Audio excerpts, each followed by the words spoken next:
Hi, this is Kendra from Pencil and Pigment, and today I'm going to be talking about the Ferris wheel press inks. I purchased these two years ago. This is the Majestic Maple Syrup. This is the Riveting Pond. This is a very light brown with a gold shimmer. This is a turquoise blue with a gold and pink shimmer. So I'm going to do a review about these, and I'm going to be talking from the perspective of an artist and illustrator. I don't write with these or do calligraphy with these, so I also don't collect. I create. So that's going to kind of skew the pros and cons I see about these inks when I go to talk about them. So take what I say with a grain of salt. You know, everybody has their own opinions, and these are just happen to be mine. These are two of their shimmer inks. They have duotones and they have regular inks that don't have glitter and things in them, but I happen to like the shimmer. I think it's very unique, but you can see that the shimmer really settles on the bottom. It's something that when you store them, the shimmer is the heaviest portion. So to get sort of an even distribution of shimmer, you have to constantly agitate or shake or dislodge. I used this one yesterday. I painted a pelican. This is my pelican, and you can see the kind of gold and the pink. And to get even distributions of the shimmer that settles really fast, I will show you how I do that. So I have just a cheapo 99-cent watercolor palette. All the supplies and everything I'm using will be linked in the description box below. I'm doing the Majestic Maple Syrup. This is a very pale light brown. You may not be interested in this color. I would say that if you just do calligraphy or writing, the lighter colors will be really difficult to show up. I am using a pipette, and I am making sure to pull from the bottom so I can get as much shimmer as possible. And I will show you how I constantly agitate this to sort of get this on my page. Do not lose this plastic little stopper bit. It helps keep the seal tight. Again, some people buy these just for the packaging, I think, for collecting, and then just let them sit on their shelf as a collector's thing. I'm not into collecting art supplies. I'm really into using them and making sure that I cycle through them, and it's something that I enjoy. I don't have a collector's mentality, and some people do, and that's fine. But just know that that's not a thing for me.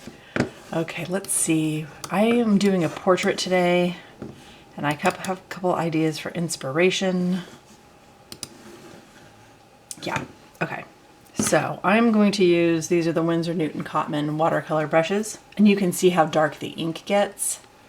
The shimmer absolutely falls to the bottom every time. So you have to constantly stir every time you go to apply. And I find that with like a glass dip pen, it's just too hard to stir, and I don't get, because I draw with the ink, I don't write with the ink, I don't get the even distribution of shimmer like I want. And sometimes I let it settle to the bottom for harder lines so I can manipulate it. Again, that's a stylistic choice. That's me just drawing, trying to figure out what I like to do, what I want things to look like. They have a very interesting sort of release sale when they release inks or new colors. It is sort of a very limited edition. As you can see, they have multiple sizes. They have this larger one that I have and a smaller one that I have. And this larger one I think was $40 and this one was $20, I think. Oh man. I'll throw up the accurate prices. And what happens sometimes is they will release an ink, and the big size, because you get more for your money, sells out within days. Like, you have to sign up for their loyalty program to sort of get first dibs for the better price. It is very much playing into the scarcity mentality because things sell out so fast and they're all sort of limited releases. Now, sometimes they bring the releases back and like back for a limited time, we have this ink again, but we don't have a lot of it. So we don't know if we'll ever bring it back again. And so that very much plays into scarcity mentality, sort of the fear of missing out, limited edition products. And it adds that sort of, ooh, if I'm going to buy it, I have to do it now. It's not going to be available later. And so that's kind of how all their inks are. I would say especially like the duotones and some of the more popular colors, it's very limited releases on those. And so you have to snatch them up, and that's kind of what they want, you know? That's what companies do with their products to create that faux pressure to get you to purchase their stuff.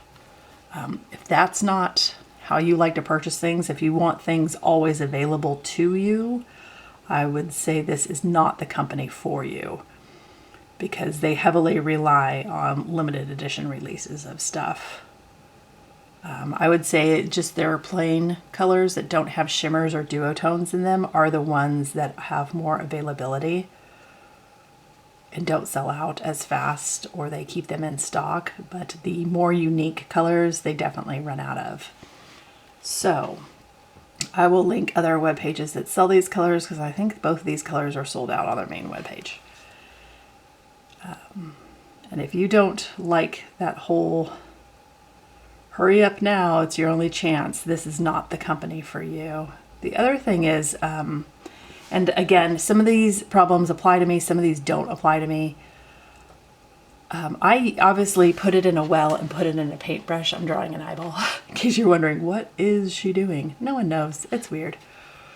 But if you're going to use some pens, there's certain pens, and you go to try and stick them in here to like get the ink out, the opening is very small. It's very limited. A lot of people have trouble with a lot of their pens to get them in here, and so they don't like the packaging. I can tell you right now, I have knocked this one over. I spilled it all over my desk and then took a paintbrush and scooped it from my desk onto the page. That's just me being stubborn and using all my supplies, but I have knocked it over. So the design is something that you need to think about, especially if you have larger pens that you're trying to refill. Some people don't like their colors. They have a lot of pastels. I see this as a pro and a con. Like, I like the option of having pastels available, but if you, again, write with it, it's going to be really hard for it to show up. Let's get this all on the page, please. It looks like I'm drawing with coffee. It's like coffee with a shimmer, but I just really like browns. It's really hard to find a pale brown. So this spoke to me. Yeah. So a lot of people don't like their pale colors. They think they just don't show up. It's really hard to see. Again, they may be more for illustration or crafting or creating than for writing with some of the color options. I'm not sure. I just know with these shimmers, a lot of pens don't work with these because it clogs the filling component and the writing component.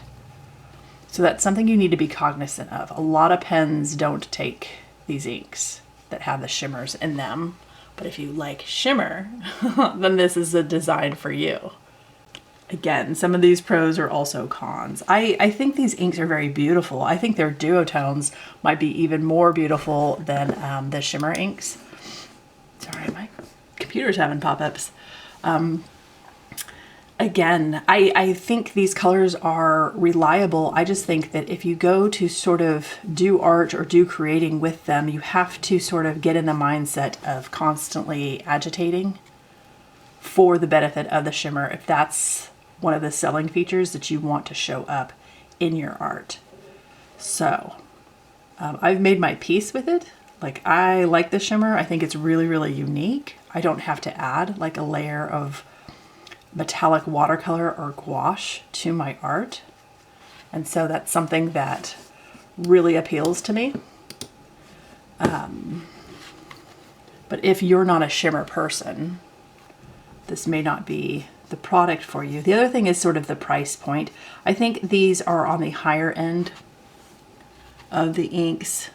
So that's something to be sort of mindful of if you are on a budget or a limited income, or you're trying to figure out, like, is this the best value for my money? It may not be. A lot of people complain about the price. I don't own a lot of ink, so it's not like I have a huge wealth of knowledge to compare it to. I just kind of see something I like, and if I have the budget for it, I'll get it when I'm doing my purchases for the year.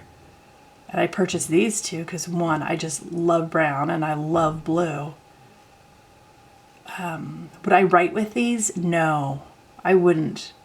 I write with like a Bic pen, like the cheapest pen, because for me and journaling and writing, it's more about the words than about sort of the look or the aesthetic.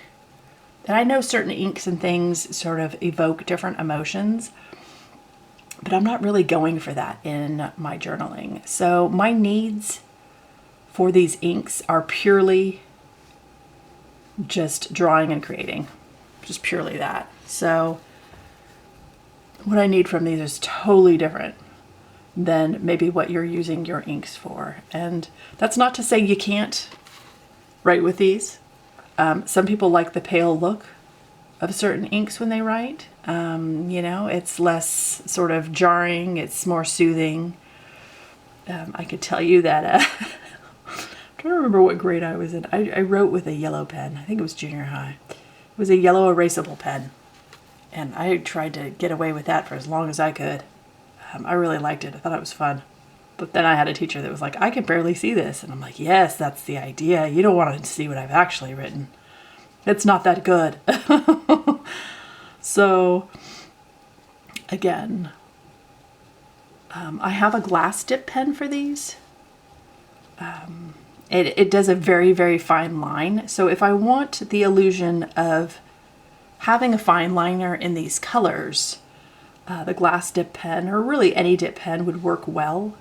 Again, because they're shimmers, you have to really think about how you want that to, how you want to use the inks without clogging things. I have clogged things with these. So they sell like little fill fountain pens and different types of pens. They're like $10 US dollar.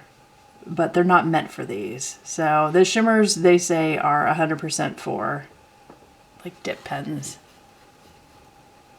So again, and maybe shimmers aren't a thing for you. Like, this is kind of moot that I'm talking about this. They have it's called like a carousel of some sort. And it's like some sort of ink agitator where you spin it. And it kind of, I don't know. You spin it and it keeps it moving and grooving, and it keeps things from settling to the bottom. But it's kind of small and it's kind of pricey. It's really cute, and it meets their theme of Ferris wheel press. That's very like circus sort of themed. But again, it's a pricey thing, and this is my cheap budget solution, is a 99-cent watercolor palette. And then just a little pipette. So, budget solutions for every problem. But I really like the inks. I like them. And there was another one that I really wanted to try. It was called like Poison Ivy or something. I'll throw the name up. But it was a duotone. It was like hot pink and bright green or something.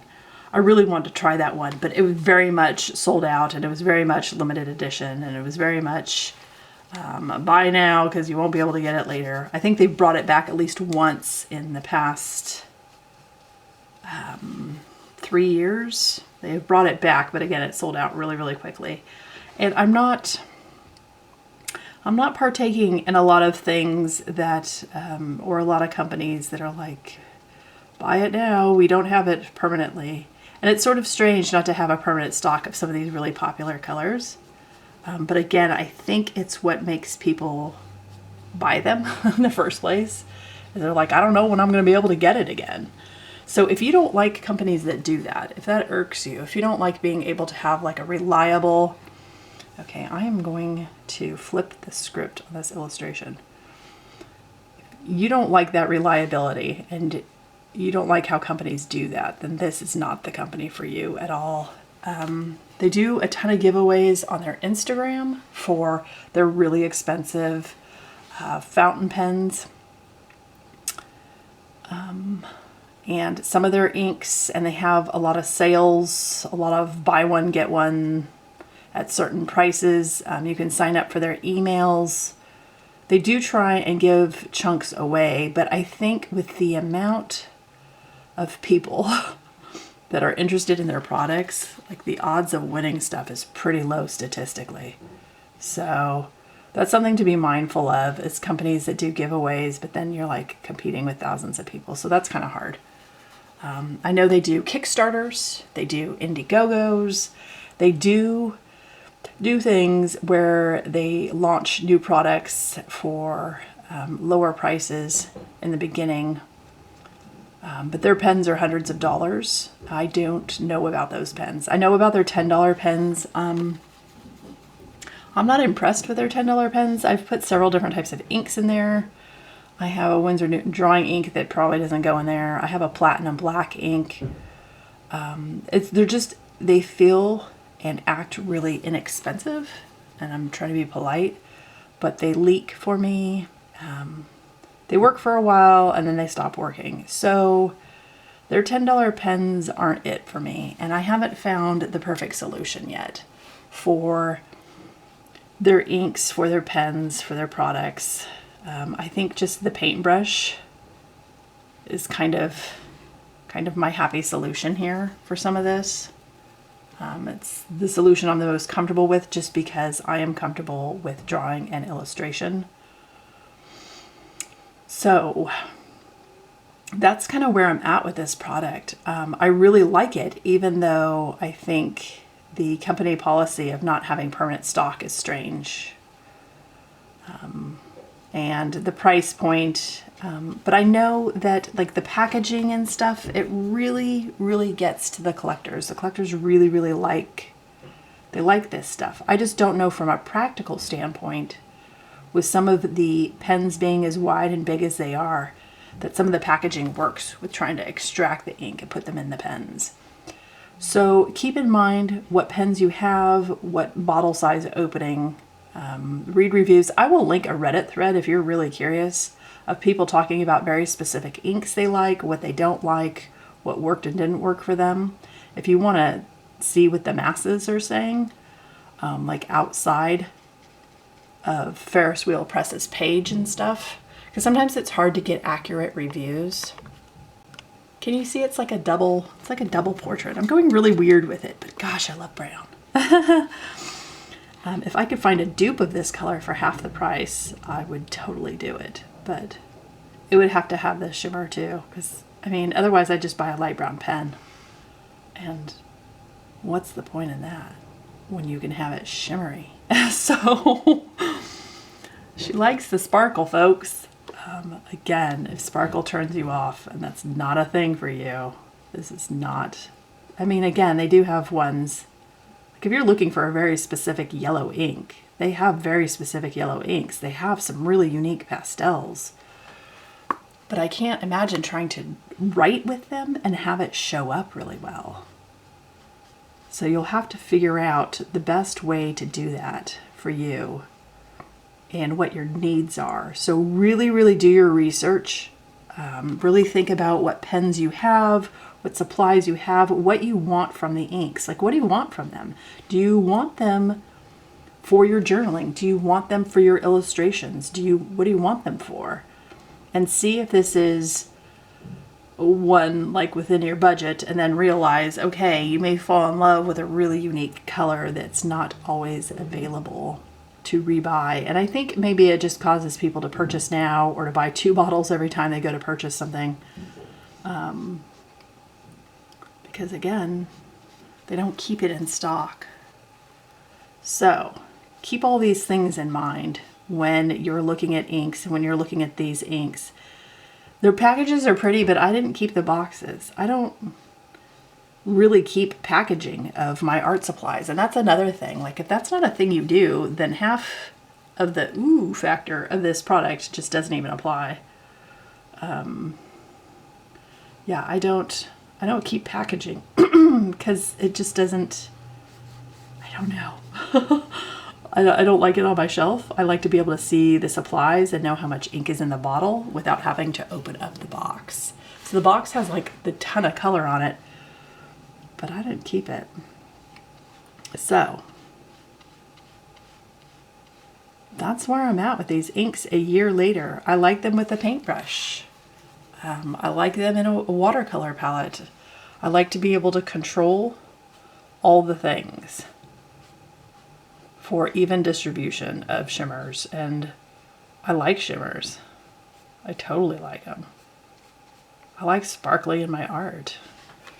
And maybe people don't do a lot of drawing with these colors, but I like it. It's not for everybody, for sure, but I like it. So that's all I have to tell you about these inks, really. I mean, I've been using them for a year, and I think they go on well. I think the pigmentation's well. This is 180 GSM paper that's been discontinued. There is bleed through. There is, because I'm heavy-handed and I leave puddles. I'm okay with that. I don't mind. This is not a coated paper. This is not a sized paper. This is not really a paper for wet media. So that's a me problem, not an ink problem. And I'm okay with that as well. Like, I've made my peace with it. So you'll have to decide what paper, and maybe you just write on Tomoe River because it's double coated and it can handle the inks, and it shows the duotone because of the plastic, the sort of synthetic coating and stuff on it. But some papers don't show duotones, especially if they don't have any unique coating. So you might have to figure out your surface as well. And this may be something where you purchase the ink and you're like, well, I don't have any paper that it looks good on. And then you have to purchase the paper too. So really think about this and how it sits with your budget and the supplies you already own and how it works.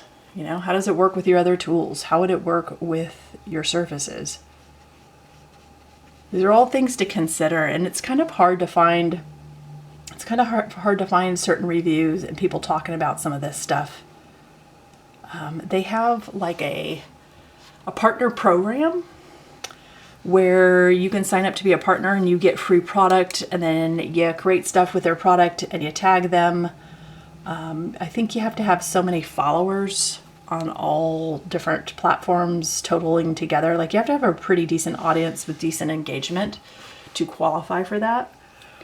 So when you see other people creating with their products, look for the partnership tags so you know that they've received product and they're sort of bought into the program. Okay, they're getting kind of, their opinion's a little biased because they're getting free product to talk about it and cheer about it. Okay, so just, I mean, take all this with a grain of salt. I'm not sponsored by anybody. I'm not biased to anything.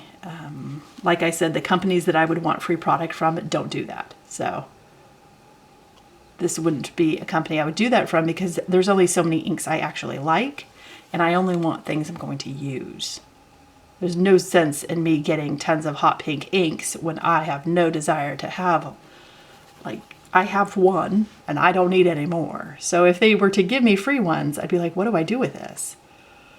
Yeah. And I don't like things sitting on my shelf I don't use. So you could apply to their partner program if you want free ink, but then keep in mind, part of the deal is you got to talk about their stuff all the time. So see if that's right for you. See if that's something that would work. Again, I don't know what their following count is that they specifically want. So you'll have to sort of look at the other partners on Instagram and see. This is supposed to be a hand. Can you see the hand, kind of? Okay. I don't know. I have no idea. In my mind, the negative space was negative spacing. So we'll see if that works. Anyway, I hope you enjoyed this. This is just a really quick sort of 1 year look back at these purchases. I don't regret these purchases because I'm having a ton of fun using these inks. I'm just not using them in the way I thought I would. So they're sort of roundabout pens and they're different pens I don't care for.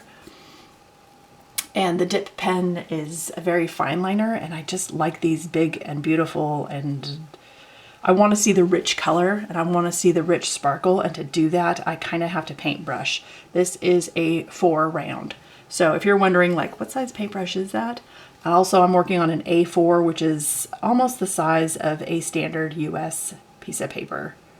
So these are sort of the sizes I'm working with, so you can see this. And I really think when you work big like this and do art with it, it really highlights that rich color. So I hope you enjoyed this video. I will pipette this back into my jar now that I'm done. And I hope your day is absolutely wonderful. Bye.